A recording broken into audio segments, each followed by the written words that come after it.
So our first speaker today, I've known Brandon for 10 years. Cassie, I think, has known him for even a lot longer than that. We've been involved with Brandon with the Non-Nations Cup football tournament. We've been involved with him with the whole of other little things during the FIFA World Cup. And he's very, very much into the sponsorship side of things, the sponsor side, the event organization side. He's got huge amounts of knowledge. He's organized massive tournaments, and we've even hosted international tournaments here in South Africa through Brandon. So, I mean, he'll talk about himself and what he's done and stuff like that, but he's got masses of knowledge, and he's worked in so many different things. Also very much involved in the educational space when it comes to school kids.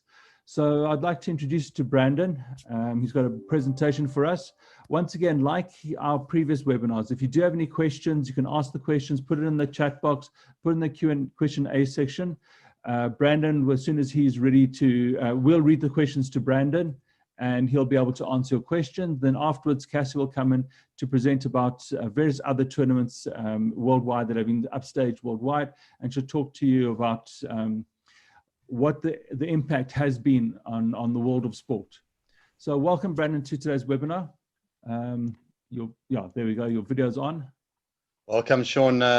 Thanks for the introduction, and thanks for having me. Warm welcome to all the coaches that have joined us this morning. Let's see, we just can't see you for the moment. I think that's something on my side. Let me just change that quickly. There we go, we can see you now. Alrighty, great. Sean, just want to confirm that my slides have come up on your screen. I can see them perfectly. That's great. All right, great. Yeah, thanks again, Sean, for the introduction. To those of you who don't know me, my name's Brandon. I'm the co-founder and director of Vision RSM. We're an agency predominantly operating in the sports and education spaces. We've been in existence since 2011. We've worked across multiple sporting codes, both locally and internationally. And then more recently, also in the education space, also locally and internationally. So thank you to Sean and Cassie from Intune for giving me the opportunity just to give some insight into the experiences we've had recently with regards to COVID and the impact that's had on our business and some of the events that we put on for our clients. The event that I'm going to showcase or share today is specifically one for the Mr. Price Foundation.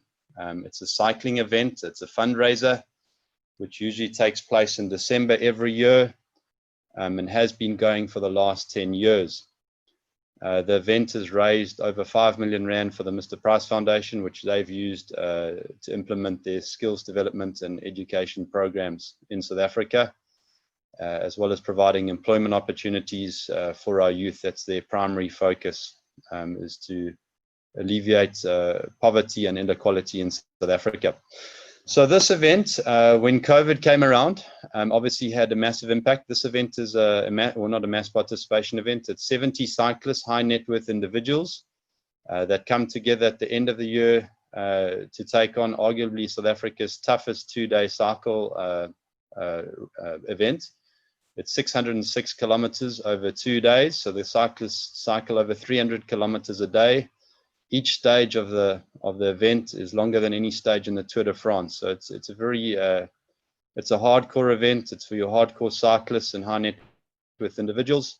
But even with a small field of 70 people, with the advent of COVID, the decision was made earlier this year to cancel the event, which was a pity. We went back to the client and said, guys, following international trends with mass participation events, there's sort of a new trend. A lot of these events are going online and virtual. So the client said to us, well, please explore and sort of, we don't know anything about that. This is new to us. Please feed back to us with some case studies of events that have been implemented successfully virtually. So we went back to the drawing board and sort of said, how do we contextualize this and what events specifically in South Africa can we highlight, or, has anyone in South Africa done anything successfully? Because we're not the only business in the sports space. There's bigger organizations and bigger brands, and so we started looking around, and an event that was close to our client, Mr. Price, the Comrades Marathon, the biggest, one of the biggest mass participation events on the calendar. They were also heavily impacted. They had to cancel the Comrades 2020 marathon. But one of their suppliers, one of their key suppliers, a company called Championship Africa, who's been working with Comrades Marathon for 35 years as their IT supplier and provider, they came up with a concept called the Race the Legends. And just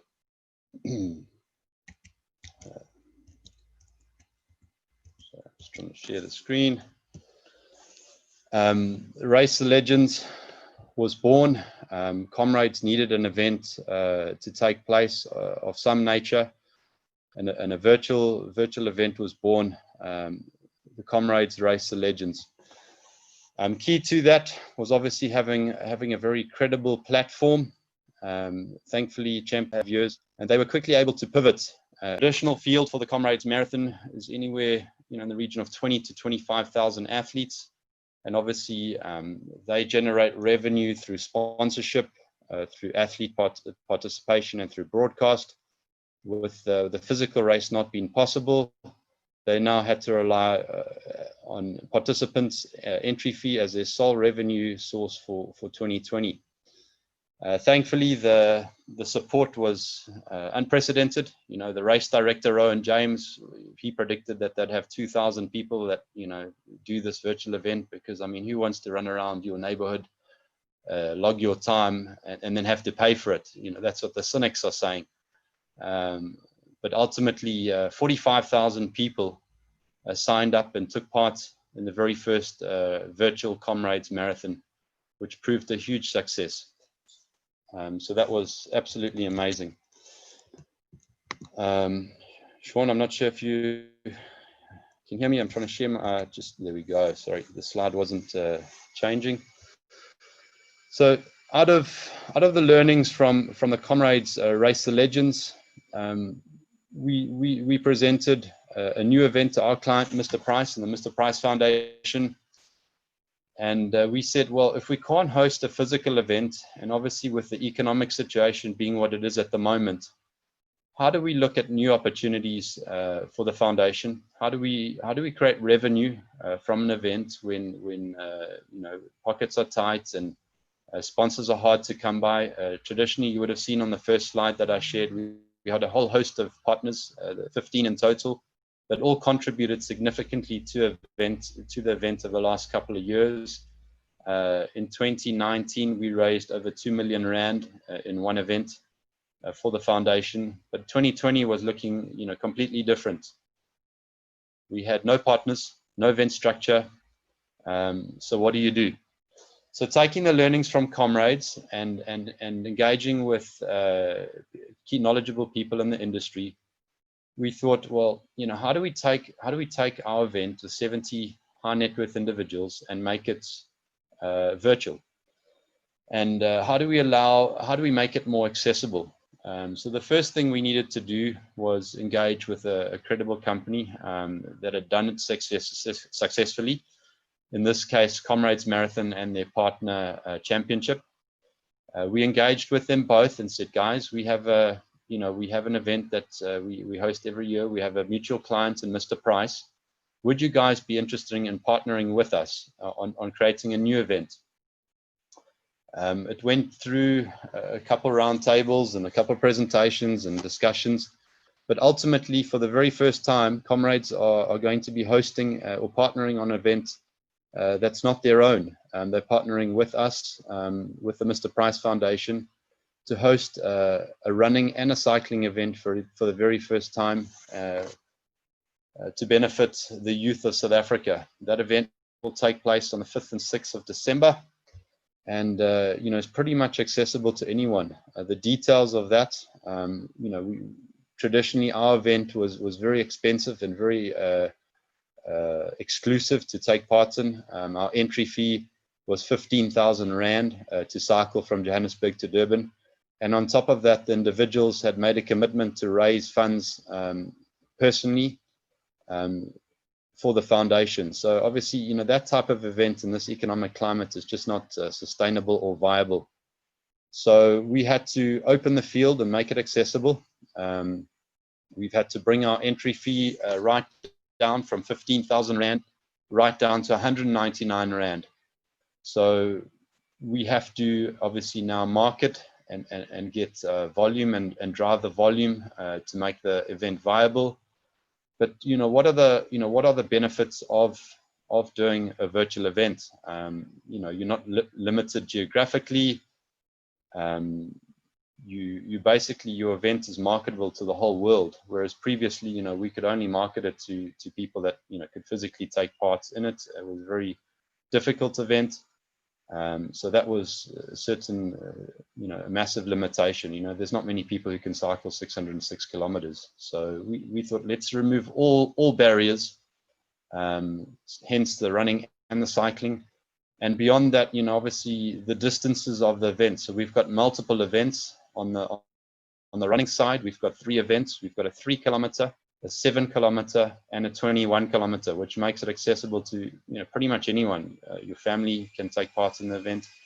On the cycling side, again, very accessible: 10 kilometers, 45, 90, 303, and 606. So it's basically a much wider net that you're opening the event up to. But what I'd like to do is just show a video, just giving some context and an overview, and then I'll revert back to just some more of the thinking that we had to do to move from not being able to host or stage an event to now possibly being able to host or put on something much more exciting and something that we'd never have thought of before COVID sort of disrupted our industry. I'm going to try and just move on to the next slide, which is a video that should come through now. Let's have a look.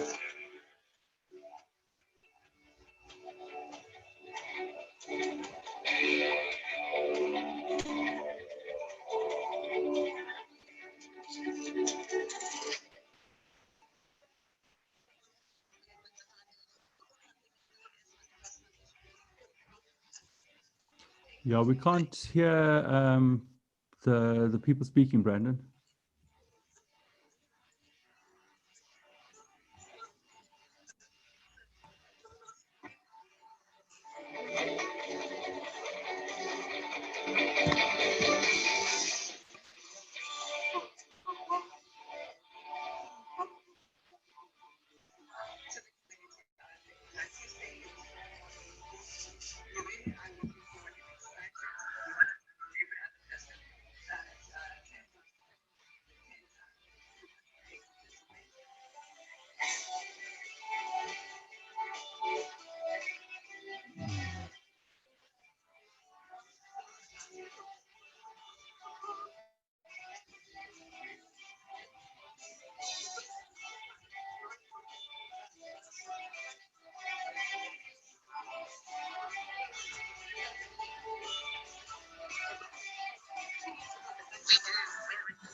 Great. Sean, did the audio come through all right there? So we heard the music and we saw the video, but we didn't hear anybody speaking. All right. I'm sure we can share that prezo with the coaches afterwards. I will, definitely. So just to come back, obviously, we had to, present to a client and sort of interrogate and research which events had been staged successfully virtually, both internationally and in South Africa. So the closest event that we could research and share was the Race the Legends. As I mentioned, Comrades went from not having a physical event. So as you can imagine, if you just put your thinking caps on, Comrades raise all their revenue from one day in a calendar year.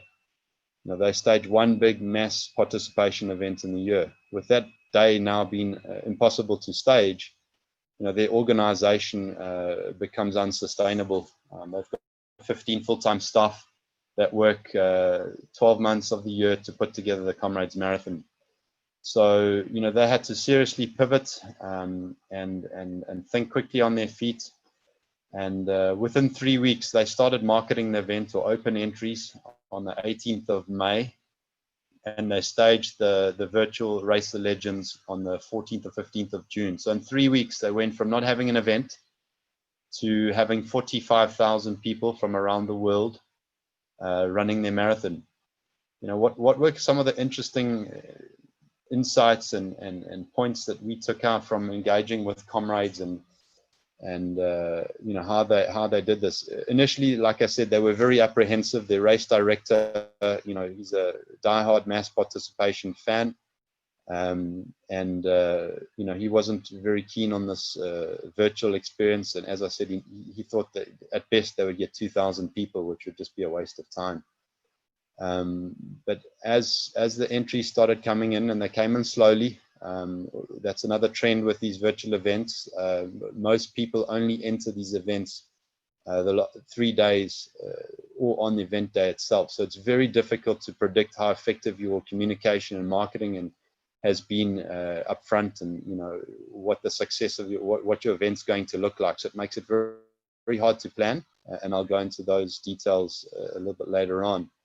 But ultimately, Comrades managed to get 45,000 people to an event, which is a massive success in anyone's books in 3 weeks, from 0 to 45,000. And as I said, people ran all around the globe. The interesting thing is that with the success of this, it made people start thinking, how can we do things differently? And we then, obviously pitched the idea to our clients. They said, well, it's the way of the future. Mr. Price and our other key partner, SPAR, they're both in the retail environment, and their businesses are being disrupted as well. So they were very open. Thankfully, their CEO is very forward thinking, and he gave us a stamp of approval after one meeting, said, absolutely, this is the future. Guys, go with it. You're on a great concept, and I think it will be better than what's been done before. So we had to transition, as I said, from physical to virtual, and it's by no means a copy and paste. You're not putting on a physical event and with the same thinking cap on. You now have to think differently. A physical event has its limitations, specifically in terms of geographic location. It has inherent physical costs that you need to put in place to stage an event, health and safety, infrastructure. If you think of, the Comrades Marathon, I'm using that as an example, they've got to put kilometers and kilometers of fencing all along the route from Pietermaritzburg to Durban. There's watering tables. There's a whole lot of infrastructure costs, which are fixed costs in staging a physical event, which you can't move away from. Moving to the virtual space, yes, there are costs involved, and your biggest cost driver, two things. Obviously, you have to your marketing and communication has to be on point, and that will take significant resources to get people interested in the virtual space. And then your other important, probably the most important aspect of a virtual event is having a credible and scalable platform. In this case, we partnering with Championship Africa. They're the backbone of Comrades. As I said, they've been in the sports and sports data and IT space for the last 35 years. And they've made a lot of progress in terms of managing an event on an online platform and just allowing simple online communications. Just to give you an example, they have a database of 160,000 active athletes that are happy to receive communication on a weekly basis. So they've got active audience that we could tap into and engage with and present a new event, which, you know, other than Comrades, there hasn't been any other. One of our other partners, SPA, has also just moved away from the physical space. SPA hosts the ladies 10-kilometer challenge, and they hosted a virtual event, and also very successfully, but also doing it for the first time. There's a whole lot of learnings which I'll share as well, you know, which you know, people didn't foresee, and obviously a little bit of glitches here and there, but it's the future. From their perspective, SPA is looking at hosting a series of virtual events next year, and they want to attract an audience of 500,000 people from around the globe to participate in the SPA Ladies Challenges next year. So watch that space. Obviously confidential at this stage, but you know, just watch them, and you can see how organizations that have been hosting stuff successfully are now moving into the virtual space and using that to you know, to promote the brands and the good work they're doing around in South Africa and around the globe, SPA being a multinational. So yeah, creating a new event, some of the important aspects, you know, different thinking cap, the power of partnerships. As I mentioned, Comrades would never ever have partnered with another organization, I don't believe, and moved away from running only to move into a space where it's new, and they potentially can generate revenue from a revenue stream that they've never had before, just to make their organization more sustainable and future-proof. Obviously, you need web applications or apps to partner, or you know, to join on to a virtual event. In our case, we've got the Comrades app. They've developed an app which we will use in conjunction with our events, but there are multiple other apps for those of you who are familiar with running or cycling, organizations that have really benefited in this unusual time. Organizations like Strava, Garmin, Zwift, all of these companies have increased their revenues and have seen a massive upsurge in sales, just due to, you know, the relevance of their product in this time. Another key aspect is to create a memorable virtual experience, and obviously it's very hard to compete with the live physical event experience, but there are other things that, you know, that are becoming sort of what's the right word, desirable for participants and athletes around the world. You know, we're finding that it's moving more into the esports and sort of gamification model, where people are bragging and saying, have you done this and have you done that, and sharing their personal event experiences, but on their social platforms. So when you enter our event, as an example, the very first thing you'll receive is an email with your race number. So much like Comrades, you know, you have a physical race number. As soon as you enter our event, the very first thing you'll get is a digital and a physical race number, which you'll print, and then use that as to build your sort of identity and a sign of community in these virtual races. You'll receive digital assets to share and brag on your social media platforms. What are examples of that? It's very graphic, very visual. So they'll get videos, they'll get photo frames, they'll get digital certificates, digital medals, and value adds. And I think in the virtual space, we'll see a lot of companies that have sort of still, you know, watching this space, but slowly their mindset will change, and they'll see the value and the easy ability to communicate with their customers through these virtual events, and what value can they add. So in our event specifically, and other virtual events that are happening around the world, you're finding partners that are coming on board are offering discounted vouchers. So when you enter, instead of getting most of these mass participation events, you know, the participants, the very first thing they ask is, what do we get in our goodie bag? Well, in our case, we don't have a physical goodie bag, but we have a virtual goodie bag. So you'll get discounted vouchers, you'll get entry into giveaways and prizes, and obviously we haven't announced all of this yet, but you know, watch the space and you'll see what innovations take place to entice or to make it a valuable, a valuable experience, and people feel that they're getting value for their money. Although the cost has come down from our event from 15,000 Rand to 199 Rand, people still want to feel like they're getting something for the 199 Rand, other than just contributing. In our case, we don't call it an entry fee, we call it a contribution fee, because a large percentage of the fee goes towards the programs that the Mr. Price Foundation implements, predominantly in education and skills development. So I've highlighted just some of the areas that are important in creating a new virtual event. Just looking at some of the positives. Obviously, you're able to scale. If you're working on a credible and reliable platform, you're able to reach a much larger audience than was traditionally possible with physical events. To give context, Comrades Marathon, they're always limited to 20 or 25,000 people. It's physically impossible to stage an event that's bigger than that, because obviously congestion on the roads, safety, etc., etc. It's just not possible. So virtual events, I mean, Comrades next year, again, I don't want to share all the plans, but I believe most mass participation events around the world will continue in a hybrid nature. And why do I say that? Well, you can't only host a physical event and with the risk of that event being cancelled, or participants not being able to take part, or spectators not being able to watch the event. So people are going to have to, organizations, federations are going to have to think differently to continually being viable and sustainable.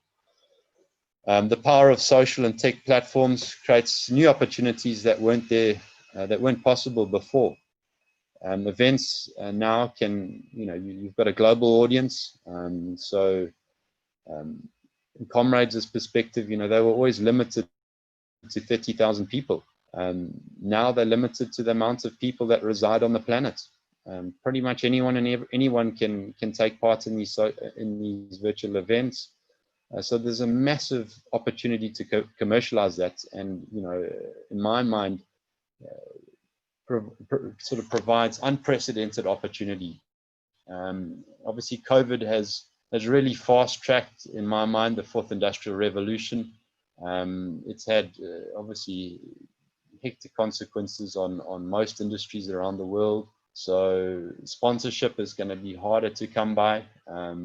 If you look at the organizations that traditionally sponsored events, FMCG companies, your banks, your automotive companies, your airlines, most of these industries have been disrupted, and sponsorship's probably the furthest thing from their minds at this stage, when they're just trying to survive and adapt to the new world.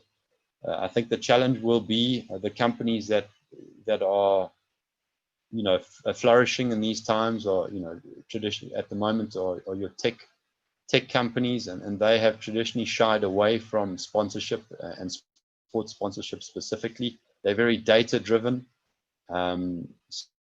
So anyone that's going to come up with properties that they're looking for sponsorship is going to have to drive insights and be very data specific. There can't be any vague elements. The consumption of media has changed. Broadcast has changed. Pretty much everything changed. So in my mind, you've got to look at things with forget what happened in the past, and if you're holding on to that, you're dead and buried. You have to look at things with a clean slate. We've been provided here with a blank piece of paper to develop and execute completely new experiences and new events that just didn't exist prior to this. So what are the other pros? Hosting virtual events are cost effective. As I said, your biggest driver, your cost drivers there are having an effective platform, and your marketing costs. You're going to need to market and communicate still. How that will be done traditionally on your digital and social media platforms, and just highlighting, Comrades had 25,000 athletes. Most of them had to be hardcore marathon runners to participate in the Comrades. They obviously changed their parameters for their virtual, but essentially they went from 25,000 clients or customers or engaging participants to 45,000 people in the short space of time of 3 weeks. And I believe that number of 45,000 could easily reach 100,000 next year. So watch that space. Another pro of virtual events, if you have a credible platform, the insight and the data that you can track post your event is invaluable. I've sat with the team at Championship, and they've been thankfully so open to, you know, they're also learning. Their business has also been disrupted. They host or assist with timing and race management at hundreds of events every year, and all of those have been cancelled or impacted with COVID-19. But thankfully, being a digital and tech company as well, they've pivoted into the virtual space. So Comrades is not the only client. They're hosting successful marathons and events virtually now around the world. One of their properties, 26 Virtual, which you can go and have a look on Facebook, has flourished from not being in existence a couple of months ago to having a community of over 80,000 people. The audience on there is bigger than the audience on the Comrades Marathon, which has been in existence for over 100 years. So it just goes to show you how quickly and disruptive, you know, this fourth industrial revolution accelerated by COVID is. And but it's not all, you know, there's not only pros. Obviously there are cons. You know, the sport is, you know, it's a very social experience, and, you know, human beings by nature are social creatures, and, you know, we enjoy being around each other's company. And the live event experience is very hard to replicate, almost impossible to replicate on the virtual. You know, there's other avenues that you can drive and push, but the live event experience is hard to replicate. So hopefully, when this pandemic has passed and everything goes back to normal in terms of how we socialize, we'll be able to stage live events. But I think, as I mentioned, I don't think events will, from a risk perspective, and ignoring the opportunities that tech and virtual provides, I think most events will go to a sort of hybrid nature. A virtual also makes it difficult to, you know, face-to-face, that social interaction is not there. And also a lot of companies, you know, are still not convinced. Some companies believe things will go back to normal, and, you know, we will go back to how things were in the past. And obviously those companies are hard to convince and bring on into the virtual space. So it's not all positive. We're experiencing massive change in a very short amount of time, and this obviously has consequences. And, you know, a lot of people are uncomfortable with change, and which makes it then difficult to sell sponsorship or to get people engaged in new sports properties. I believe the future of mass participation events specifically, just because of the risk of staging a mass participation event and the amount of time that goes into creating them, I believe they will transition into a hybrid form. In the South African context, obviously Comrades being one example, but most of your big ultra marathons and I believe your cycling events as well. If you think of which are the biggest cycling events in South Africa, your 94.7, the Cape Cycle Tour down in Cape Town, you know, I think they're going to have to think quickly. I think Comrades, purely because they had a very forward-thinking supplier in Championship Africa, moved quickly and pivoted well. If I look at an organization that's had more time, but has probably just hasn't researched or tracked what's been done successfully, 94.7, the organizers of 94.7 for me have missed a massive opportunity. In my mind, they're thinking with a physical event on with that thinking cap on, and trying to replicate or do something of similar nature now in the virtual space. So what is 94.7 doing? To my knowledge, they're doing like a spin-a-thon at Wanderers Cricket Stadium, which is great, and obviously you can get, I think, 500 people. But in my mind, they've missed a massive opportunity. They could have staged a virtual event. They could have targeted to a global audience and pivoted quickly, and much like Comrades. But they haven't done that. And in my mind, they're going to lose money, lose revenue, and I'm not sure what the takeout will be. So they haven't, in my mind, they haven't thought with a sort of forward-thinking cap on. They could have embraced or used a platform to stage a virtual event targeted at the global audience and track bigger numbers than what was physically possible with their physical events. They're now going the sort of virtual route, but their numbers are going backwards. They're limited to 500 people, which in my mind makes absolutely no sense. If you're going to go virtual, you need to scale. because the cost people are not prepared to pay the same price for a virtual event as they are for a physical event. So if your entry point, your price is coming down and your numbers are going down, it's just not a commercially viable event.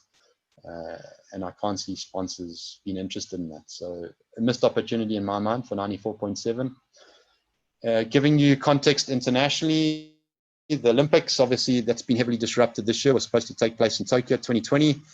Hasn't taken place, but it has given that organization time. And Sarah would have, the speaker that would have been speaking next after me, but I'm sure she'll give some insights when she comes on next. You know, they've been granted time, and they've also now thinking with a hybrid cap on, obviously with the risk of, you know, who knows what next year is going to look like, if there's a second or third wave. There's a possibility if the Olympics does go ahead that it will go ahead with reduced spectators, travel restrictions, etc., etc. So how do they manage that risk on their side? And I believe that they will also follow sort of the latest trends and move into the hybrid space. And I'll let people that are working within that organization give context and opportunity to present how they're thinking and how they're mitigating risk. But that's just some context from mass participation events on the mindset and the journey you have to take, you know, forgetting what was done in the past and embracing the future and seeing how you can benefit and do things differently. So just to give some context, back to our event, takes place on the 5th and 6th of December. It's a fundraiser. Information can be found on the website. If you'd like to have a look at it, please do so. If you'd like to enter, if you're a runner or a cyclist, or if you'd like your family just to get involved in a fitness or health on the day, you can enter on that link, which I'm sure Sean will share with you guys after the presentation. But that was just our journey. This year, from not being able to host an event to getting partners like Mr. Price and Spa fully engaged. They're more excited about the virtual event than ever before. It speaks to them. Retail has been heavily disrupted. A lot of, well, specifically Mr. Price, their biggest store in South Africa at the moment is their online store, which has moved very quickly in the last 2 years. So, you know, they're also changing their models. I see recently they've also reduced their size of their stores and putting stores in locations and like container type vibe. So, you know, it's not just the sporting industry, just to give context, that has been disrupted and is having to think differently. Supply chains have been heavily disrupted.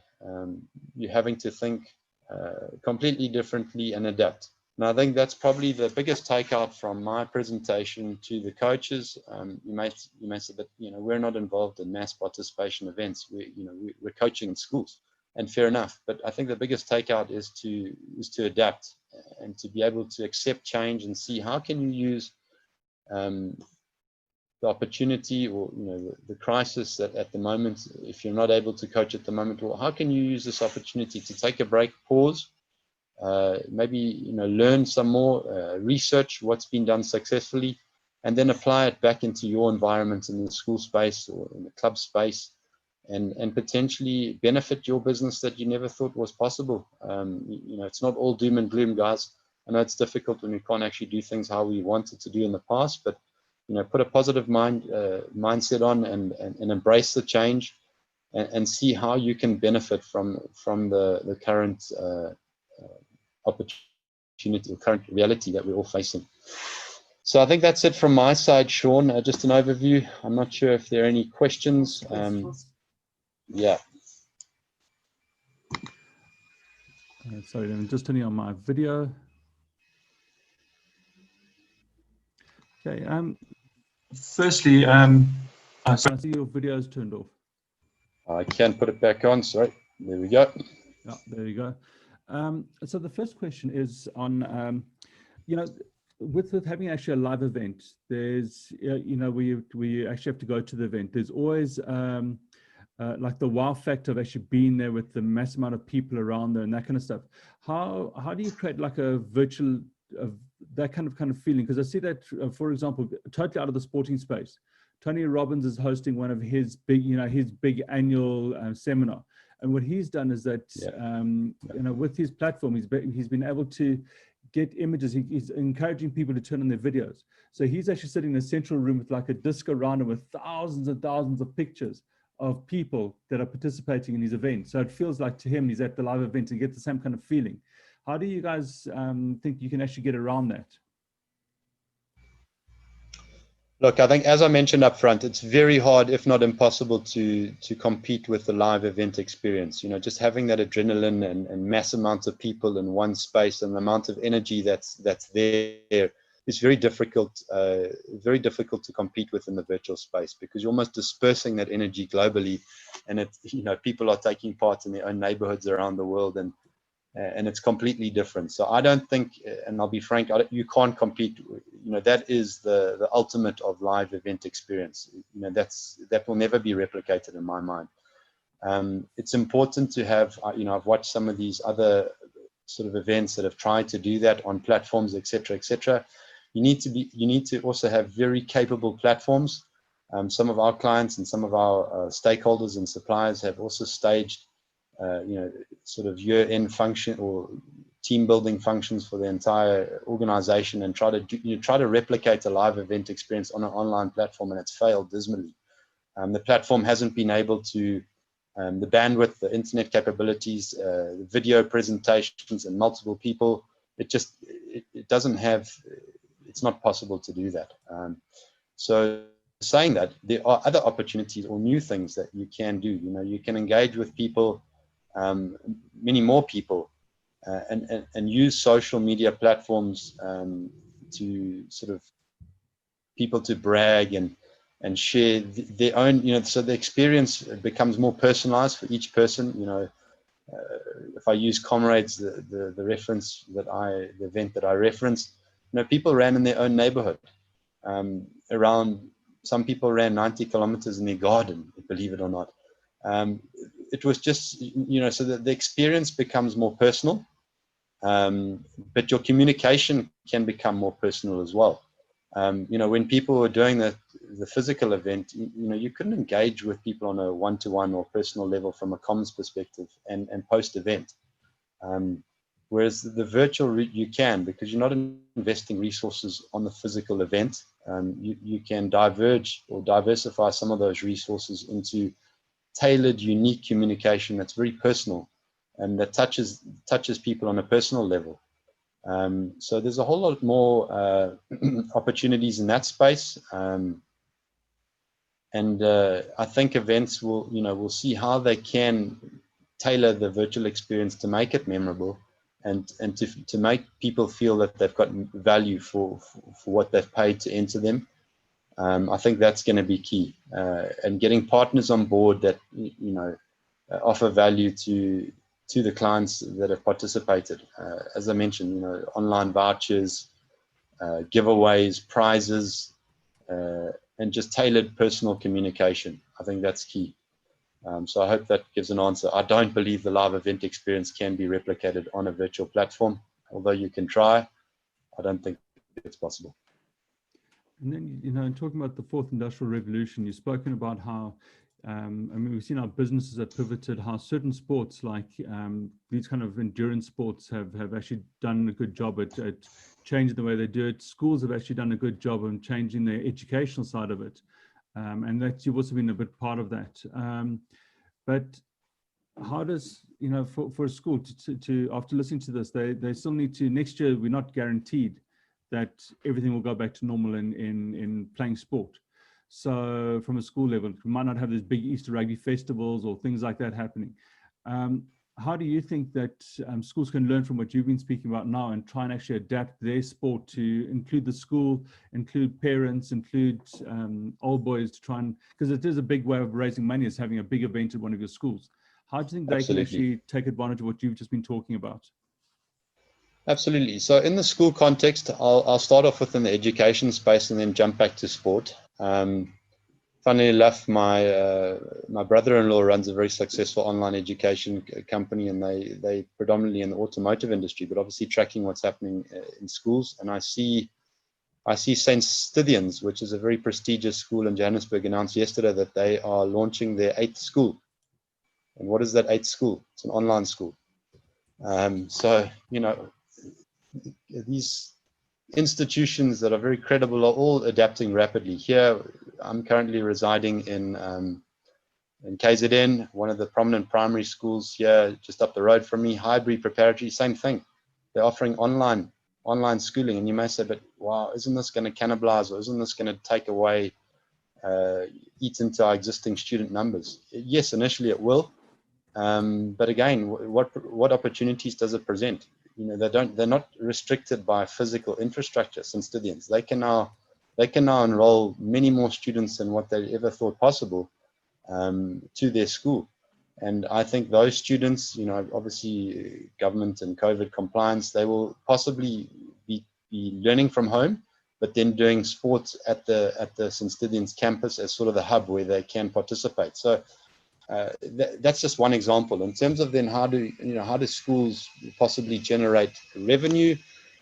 You know, you got to think innovatively, possibly doing, you know, virtual challenges and competing virtually against other entities around the world, or doing virtual challenges. You know, maybe not sports specific. Again, the virtual space does lend itself more to mass participation events where, like cycling and running, that, you know, the barriers to entry are lower in terms of just participating at a very base level.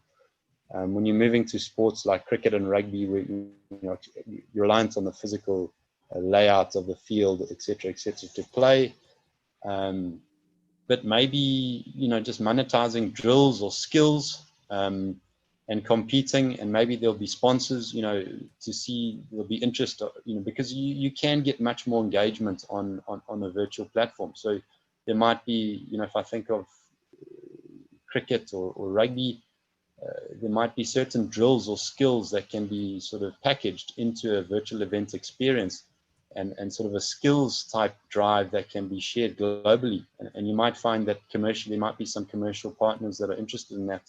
You know, maybe guys that are in the rugby and cricket industry from an equipment perspective might come up with skills, drills, events, or challenges that can participate, that a whole lot more people can participate in, and essentially that's going to benefit their brands, and you know, sort of new exciting competitions or events flourish from this. So that would be my, you know, yes, it's new, and, you know, I haven't given a thought specifically into each sport, but the virtual provides a whole lot of opportunities that just didn't exist before. And for me, it's more commercially interesting and viable, more cost effective, and it's a global audience. So, you know, I'm sure the coaches start thinking, and maybe we can challenge them to present some ideas that are specifically relevant to their fields of expertise in the school space, to think, you know, what can we put together, or besides just doing things normal, copy and paste from physical onto a virtual space.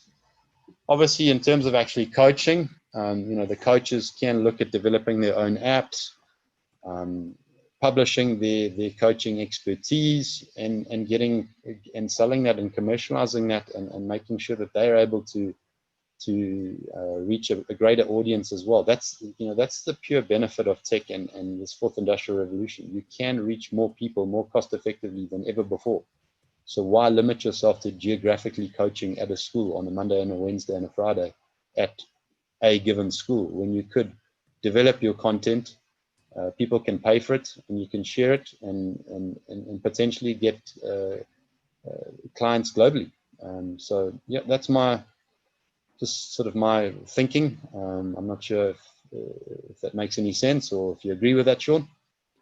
Yeah, and I think also with and it's been something we've been trying to push for quite a while. When you've got somebody like Hannes from DigiTV, if you're going to have somebody there streaming your games, your live games, and not just your first team, streaming from, you know, whatever sport, whatever level it is, you can also use it as a marketing platform to old boys. It's different opportunities to market something out. So next year for the Easter Rugby Festivals, if they're not going to have people there, there is an opportunity to, you know, if they're kind of fans, there is an opportunity to still make money. You don't make money at the beer tent, unfortunately, but there are ways to make money. And then, you know, so when you're talking about the size of some of these events, these virtual events taking place, there's two parts to my question. The first part is that, are we actually growing the sport? Because we're getting more people taking part. Does that mean, are we growing the sport, or does that mean that people that are really extremely active from all over the world have now got the opportunity to take part. So we might not be getting more, let's say we've still got a pool of, let's say 1 billion people around the world that will play sport, but we're not going to increase it to 1.1 billion because we've got that billion people will stay the same. Or do you think it actually is enticing people to actually grow the size of the numbers? And the second thing is that we've noticed with the concerts initially, there were some of these live concerts and millions of people were logging in and watching them. Now you see that there's so many of these concerts that are out there that they've dropped to tens of thousands of people listening or listening onto the live concert.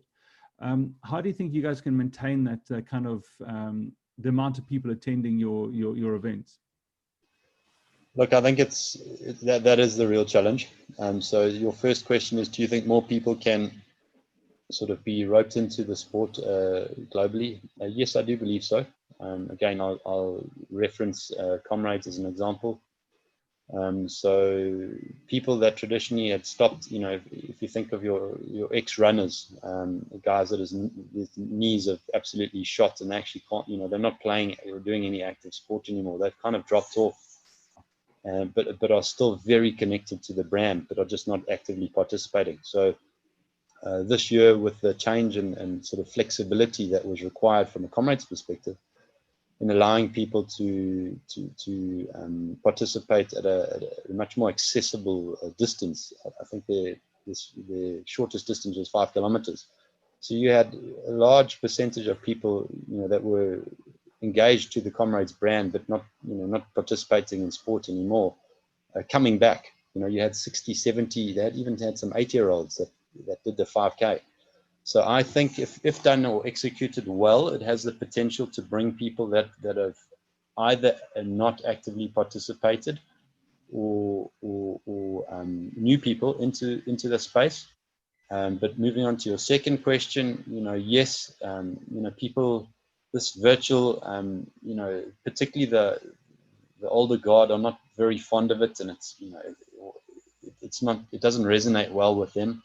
And I think the challenge there will be, the space is going to become very cluttered and competitive as anything that matures and becomes normal will be.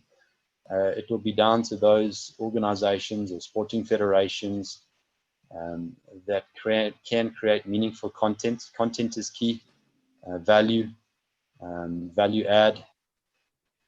So those events that can drive that will take the lion's share of the cake. That's how it's going to be. You can't just think you're going to just put on a platform and just communicate and you're going to get people. No, it's not going to happen. You have to give value, and you need partnership and sponsorship to come into that space to give that value and entice people to engage. Why else would they want to do something, in the virtual experience perspective? Why are you going to walk or exercise when you're doing that already to your existing athletes? Why are you going to pay a fee to do something that you're doing already and then upload your time and pay for it? It's almost nonsensical if you look at it from that perspective. But these communities are being driven, and like I said, there are organizations that are flourishing out there. Just go and have a look at Garmin, Strava, Zwift, and a whole lot of others that are absolutely flying in these times. And with the change of people working from home and travel being restricted, and I think, yes, when things go back to normal, I think business travel will change. Yes, personal travel, people will still travel around the globe for the personal experience, etc. But I think business travel will change, and people are going to be more used to doing things in their own neighborhood, working from home, etc., which will change the mindset down the line, and people will start becoming accustomed to engaging on virtual platforms. So interesting times. I've got just one more question before Cassie presents, and just so everybody knows that Cassie will do her presentation, and straight after her presentation, Brandon will come back and we'll actually do like a panel discussion, because I've got a lot of questions about the sponsorship and the future of sport and that kind of stuff. But that'll fall in line together with what Cassie's presenting and from big global events. But just one question on with the technology. is this not like an opportunity for cell phone companies, for example, to drop the price of their data so more people around the country can actually access it? So your poorer communities can actually access data at a cheaper rate, and then, but they'll actually get their money back from selling a lot more data than what they're currently doing. Absolutely, Sean. I think, speaking specifically to coaches and those of you who are educators, I know, again, we're involved in, I haven't presented it here, but maybe we can touch on it a little bit later on. We're also involved in the online education space. And your number one barrier to entry in that space is cost of data, specifically in South Africa. It's very prohibitive. It's not competitive. It's something that government probably needs to intervene here in South Africa. Data needs to be more accessible and more freely available. With that, it's going to create a whole lot of opportunities, particularly in the education space. It's going to disrupt. It's going to be uncomfortable. Teachers who have been very secure in their jobs. My wife's a teacher, so I'm familiar with that space. It's going to get disrupted, and people are going to have to think quick on their feet. Content is going to become more freely available, and it's going to change how education is delivered, how coaching is delivered. Absolutely. So yeah, very, very useful that you mentioned data is probably the most prohibitive aspect, specifically in the South African context at the moment, but that will change over time. That will change. Cool.